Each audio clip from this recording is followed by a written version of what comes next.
আসুন জেনে নেই জিওপলিটিক্স এর গত ২৪ ঘণ্টা। যুক্তরাষ্ট্রে প্রেসিডেন্ট ট্রাম্প গ্রিনল্যান্ডে মার্কিন নিয়ন্ত্রণকে সমর্থন করে না এমন দেশগুলোর উপর শুল্ক আরোপের হুমকি দিয়ে বলেছেন জাতীয় নিরাপত্তার জন্য দ্বীপটি প্রয়োজন।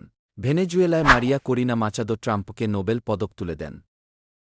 নোবেল কর্মকর্তারা বলছেন এটি স্থানান্তর করা যাবে না। গাজায় ভোর থেকে গাজায় ইসরায়েলি হামলায় ১০ বছর বয়সী এক শিশু ও ১৬ বছর বয়সী শিশুসহ অন্তত ৩ জন ফিলিস্তিনি নিহত হয়েছেন।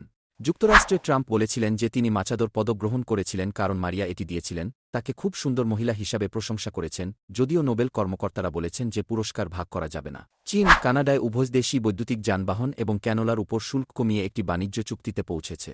ইরানে একজন কট্টরপন্থী আলেম আটক বিক্ষোভকারীদের মৃত্যুদণ্ডের আহ্বান জানিয়েছেন এবং ট্রাম্পকে হুমকি দিয়েছেন, এমনকি বিক্ষোভের পরে শান্তি ফিরে আসার পরেও কর্তৃপক্ষের ক্ষোভ তুলে ধরেন।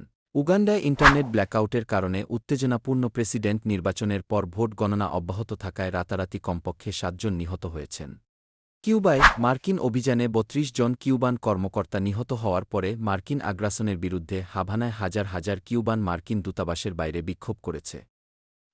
মার্কিন যুক্তরাষ্ট্রে এলন মাস্কের এক্স একটি বড় বিশ্বব্যাপী বিভ্রাটের পরে মূলত পুনরুদ্ধার করা হয়েছে।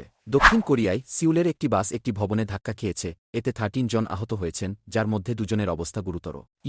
ইউক্রেনের জ্বালানি মন্ত্রী সতর্ক করে দিয়েছেন যে রাশিয়ার হামলা বিদ্যুতের গ্রিডকে পঙ্গু করে দিয়েছে। হিমশীতল শীতের পরিস্থিতিতে বাসিন্দাদের বিদ্যুৎ নেই। মার্কিন যুক্তরাষ্ট্রে ট্রাম্প ৮০০-এরও বেশি রাজনৈতিক বন্দীর পরিকল্পিত মৃত্যুদণ্ড বাতিল করার জন্য ইরানের প্রশংসা করেছিলেন এবং সেই সিদ্ধান্তের প্রতি শ্রদ্ধা প্রকাশ করেছিলেন।